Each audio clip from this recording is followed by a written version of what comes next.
ጽውጽዋይ ወደ ኮይ ጽልማይ አንበሳን መፍለስን ኣብ ሓደ ናይ ሓጋይ መዓልቲ ሓደ ዝጸምአ አንበሳን ሓደ ዝጸምአ መፍለስን ኣብ ሓደ ህሞት ናብ ሓንቲ ንእሽቶ ዒላ ማይ ንኽሰትዩ መጹ።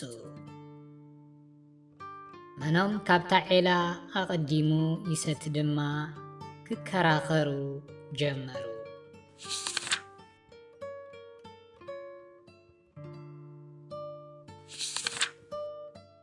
ነዊሕ ከይጸንሑ ድማ ኣብ ከቢድ ጎነጽ ዝተሓወሶ ባእሲ ተጸምዱ። ንሒደት ደቓይቕ ድሕሪ ምበኣስ ድማ ላህልሁ። ትንፋስ ንኽመልሱ ድማ ክልቲኦም ባእሶም ኣቋረጹ።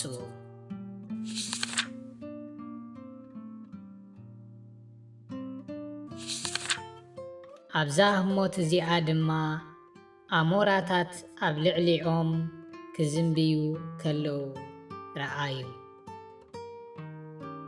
እቶም ኣሞራታት እቲ አንበሳ ወይ እቲ መፍለስ ሓዲኦም በቲ ባእሲ ምስ ወደቐ ንኽበልዕዎ ይጸባበዩ ነበሩ።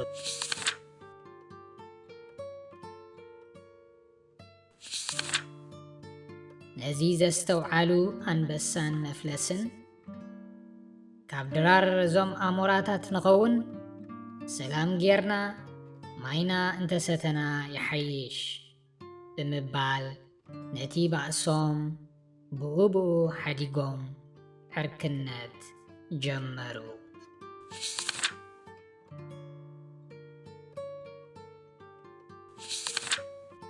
ሞራል ናይዛ ጽውጽዋይ ኣብ ህልኽን ኣብ ባእስን ዝተጸምዱ ኣደዳ ተበለጽቲ ይኾኑ። ህፃናት ነዛ ጽውጽዋይ ፈቲኹማ ዶ? ካብዛ ጽውጽዋይ ክንደይ ቃላት ተማሂርኩም? ኣነ 6 ቃላት ተማሂረ። ሳተን ድማ ሓጋይ፣ አንበሳ፣ መፍለስ፣ ባእሲ፣ ኣሞራ፣ ዕርክነት እየን። ደግመልኩም ዶ? ሓጋይ፣ አንበሳ፣ መፍለስ፣ ባእሲ፣ ኣሞራ፣ ዕርክነት እየን። ሕቶን መልስን ወቕቲ ናይዛ ዛንታ እንታይ ነበረ?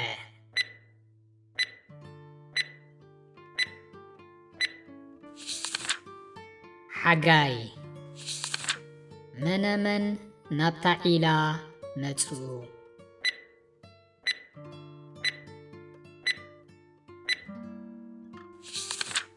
አንበሳን መፍለስን እቲ አንበሳን እቲ መፍለስን እንታይ ክገብሩ ናብታ ዒላ መጹ?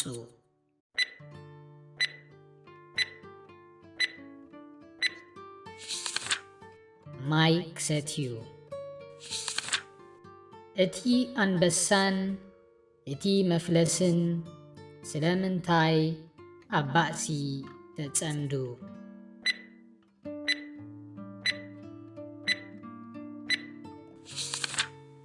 መኖም ቀዲሙ ከም ዝሰቲ ስለ ዝተኸራኸሩ። እቲ አንበሳን እቲ መፍለስን ስለምንታይ ባእሶም ደው ኣበሉ?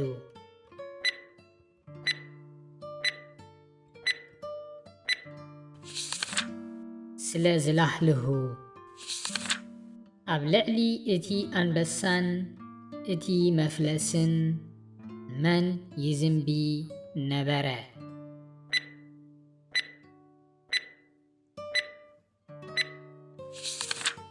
ኣሞራታት ይዝንብዩ ነበሩ። እቲ ኣንበሳን እቲ መፍለስን ስለምንታይ ዕርክነት ገበሩ?